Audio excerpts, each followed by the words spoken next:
예, 어제 경기도지사 후보 TV 토론회가 열렸습니다. 유력 주자인 민주당의 김동연, 국민의힘 김은혜 후보가 여러 공방을 이어간 가운데 그런데 무소속의 강영석 후보가 꽤 목소리를 키웠습니다. 그 화면부터 먼저 만나볼까요?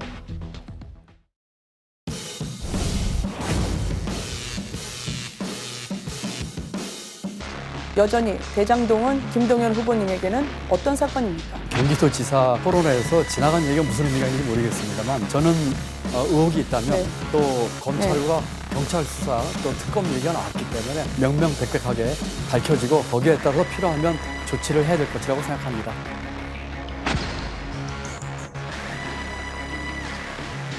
김동연 후보님 공약을 들어보면 홍상수 감독의 지금은 맞고 그때는 틀리다 이런 영화 제목이 생각이 납니다. 이재명 전 대통령 후보하고 안 맞는데 맞추려고 너무 애쓰신다 이런 느낌이 들어요. 김은혜 후보님은 잘 모르시면서 그냥 얘기하시는 것 같은데 이게 뭔가 선을 연장한다, 뭐 확장하겠다 이런 식의 예산은 국회 가면 무조건 빠꾸 맞게 돼 있습니다. 삭발하고 수염 기른 외모만큼이나 어제 강영석 후보가 꽤 이 TV 토론에서 여러 촉매제 역할을 좀 한 것 같은데 뭐 지지율 여부를 떠나서 일단 어제 토론회에서 강영석 후보를 좀 어떻게 평가할 수 있을까요? 그러니까 뭐 강영석 지금 후보가 예전에 이제 검수완박에 반발하면서 이제 삭발을 했던 이제 그 모습대로 이제 나온 것 같아요.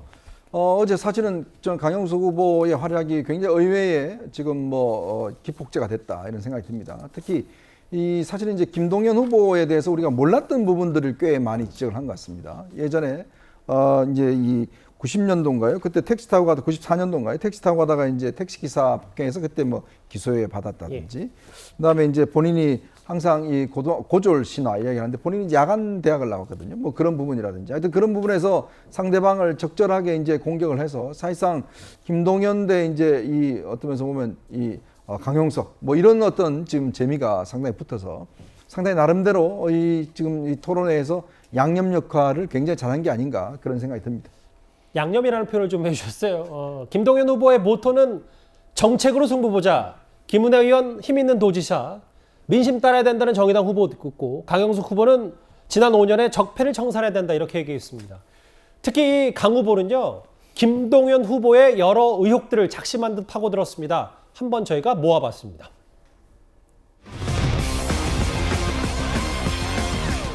(94년인가) 95년도에 택시를 타고 가시다가 택시기사를 두드려 패가지고 기소유예를 받으신 적 있죠? 두드려 팬 적은 없고요. 네. 30년 전에 두드려 팬 게 아니라 살짝 피셨나요? 기소유예를 받았으면 하여간 범행은 인정이 되는 건데. 0.04인데 공무원 신체 검사를 할 땐 또 시력이 좋아지셨더라고요. 어떻게 해서 그런 비결이 뭡니까? 제가 77년도에는 라식 수술 같은 것도 없었을 텐데. 제가 현역으로 군대를 만기로 전역을 했고 일병이고 보병입니다. 아니 일병이 어떻게 만기예요? 병장이 만기. 아닙니다. 만기가 어떻게 해서 일병이 되는지 설명을 해주시면 돼요. 이 부분에 대한 아니, 설명을 끊으라고 해드리기 하시니까 필요합니다. 왜냐하면 끊어야죠. 제 지금 의혹만 시간이니까. 제기하시고 제가 제 해답할 시간이니까. 기회를 안 주시죠. 강 후보 어제 꽤 많은 발언들을 했고 김은혜 후보와 김동연 후보뿐만 아니라 여러 목소리들이 커졌는데요. 여론조사를 좀 볼게요. 소정석 국장님. 네, 두 개 볼 텐데 김동연, 김은혜 41, 44, 강영석 10. 또 다른 것도 만나볼까요?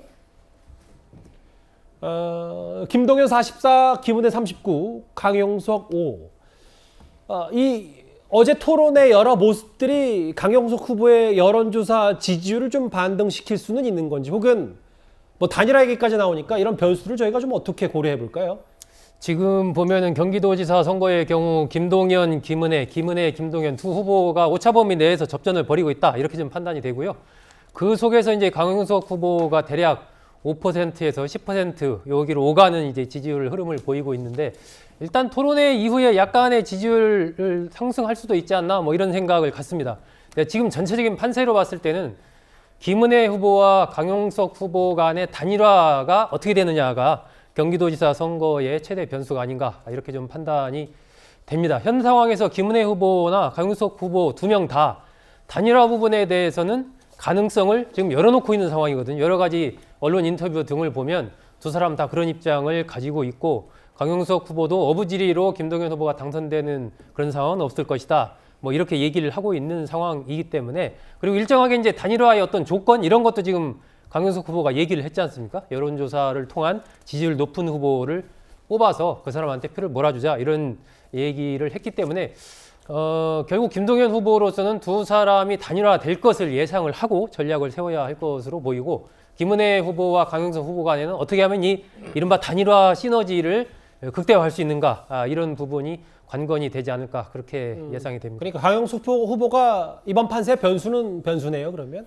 최대 변수가 될 현재 상황에서는 최대 변수 아닌가 그렇게 좀 볼 수 있습니다. 오늘 강용석 후보 얘기가 꽤 많네요. 왜냐하면 한 언론과 인터뷰를 했는데 강 후보가 이런 얘기를 했습니다. 어제 제 기억이 맞다면 그 강용석 후보가 본인 상당히 무게감 있는 누군가에게 단일화 혹은 김은혜 의원 관련 얘기를 들었다라고 했는데 그게 바로 윤석열 대통령이더라고요. 본인은 사법연수원 동기더라고요. 윤 대통령과 강용석 후보가. 근데 지난주에 연락이 윤 대통령에 와서 왜 김은혜 후보 공격하냐? 함께 잘 싸워야 하지 않겠냐라고 말했다. 뭐 이런 얘기를 했다는 주장을 했어요. 저런 이야기를 밝히는 게 강용석 후보의 가벼움입니다. 생각해 보십시오. 이번 주에 새 정부 출범해서 대통령으로 열심히 일하고 있는데 지난주면 당선인 신분입니다. 당선인 신분이기 때문에 정말 이 박빙의 경기지사 선거에서 강용석 후보가 김은혜 후보랑 싸우지 않고 오히려 민주당과 좀 같이 공동으로 싸웠으면 좋겠다는 인간적인 어떤 정리의 차원에서 이야기를 한 것이고요. 앵커께서 말씀하신 것처럼 사법연수원 동기고 같은 법대 동문이기 때문에 인간적으로 이야기할 수 있는 내용들인데 그것을 저렇게 공개해버리면 당연히 민주당 측에서는 대통령 당선인의 부당한 선거 개입이라고 이야기를 할 수밖에 없습니다. 예. 그런 이야기를 왜 공개를 합니까? 그리고 윤석열 당선인 신분에서는 얼마나 답답하면 그리고 김은혜 이 후보가 이기기를 바라는 마음에서 그래야 새 정부의 국정 동력에 어떤 일정한 추진력이 생기지 않겠습니까? 그런 답답한 상황에서 그리고 잘 모르는 상황도 아니고 잘 아는 사법연수원 동기고 후배인 사람한테 인간적인 전화를 한 것인데 그걸 저렇게 공개하는 것이 과연 이게 윤석열 대통령을 돕는 것인지 과연 자기의 어떤 인기팔이를 하는 것인지 저는 그런 면에서 강용석 후보가 역시 가볍다는 말씀을 드릴 수밖에 없고요. 아까 소정섭 에디터께서는 강용석 후보가 뭐 단일화의 중요한 변수라고 생각하면 저는 개인적으로 그렇게 생각하지 않습니다. 예. 과연 강용석 후보가 김은혜 후보랑 단일화해서 그 시너지 효과가 올까요? 저는 오히려 중도층이 떨어져 나가는 또 예기치 못한 효과도 있을 수 있다고 생각합니다. 그래서 저는 계륵과 같은 존재이기 때문에 강용석 후보 스스로 자진 사퇴해서 누구 후보를 지지하는 것이 과연 또 김은혜 후보에 도움이 될지도 잘 모르겠어요. 그래서 제가 알기로는 가로세로 연구소에서 이 경기사 나간다고 이미 후원금을 거두는 상태이기 때문에 지금 끝까지 무소속으로 뛰고는 있습니다만 저는 본인이 스스로 판단해서 윤석열 후보를 윤석열 대통령, 윤석열 정부를 돕기 위한 자기의 결단을 하면 되는 것이고 그리고 김은혜 후보가 어떻게 저 강용석 후보랑 만나가지고 단일화 하겠습니까? 저는 그것은 있을 수 없는 일이라고 보고요. 국민의힘 차원에서도 강용석 후보 같은 그런 가로세 연구소의 그런 선정적인 어떤 언론을 운영하는 분의 입당에 대해서 그게 도움이 될지는 깊은 전략적 고민이 필요하다고 봅니다. 근데 김 교수님 하나 더요. 윤 대통령이 강용석 후보에게 전화를 한 게 맞다면 이게 비인간적이든 인간적이든 비공식적이든 뭐 이 얘기야 단일화 하라는 얘기처럼 들리는데 단일화 하면 안 된다면서요. 단일화를 하는 것이 보통 우리가 얘기하는 것처럼 후보 대 후보의 어떤 약속에 의해서 예. 지금 강용석 후보가 말한 것처럼 무슨 여론조사를 통한다든지 아니면 어떤 방식을 통해서 단일화하는 것은 국민의힘의 공식 후보인 김은혜 후보가 무소속 후보인 강용석 후보를 인정하는 꼴이 되는 겁니다. 저는 그것이 제가 아까 말씀드린 제 개인적인 생각입니다만 국민의힘 후보인 김은혜 후보에 가 있는 지지율을 오히려 플러스 효과도 있을 수 있다고 생각하지만 마이너스 효과도 있다는 것이죠. 그래서 팽팽하게 맞서있는 상황에서는 저는 강용석 후보에 대해서 지나친 우리가 관심을 가질 필요 없다고 생각합니다. 뭐 아까 서정석 국장님과 김은식 교수님 의견이 좀 다르신데 일단 알겠습니다.